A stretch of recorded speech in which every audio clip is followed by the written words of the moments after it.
এই যে তোমার আরসা মারসা এগুন ইতার আল্লাহ বলে তোমার বেশা বেশি ক্ষতি হয় ক্ষতি মানে ফুল ক্ষতি এটা ক্ষতি করে কি আছে আর প্রথমে আরসা কি করলো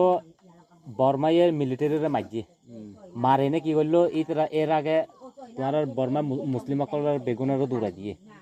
এখন ওই অপরাধ করছে এখন আরসাইয়ে এখন প্রথমে যদি আরসা সকলে মিলিটারিরে মারে তো এখন কিলে আবার মিলিটারির লগে মিলি গিয়ে ইতারা তো আমি বুঝি না পারে ইতারা আসলে কি চায় কি সাথে মাছ উদায় নিজে না জানে সাত দেখি নিজে না জানে এতরা খাইতো অসার দায়িত্ব অসার এলে নাকি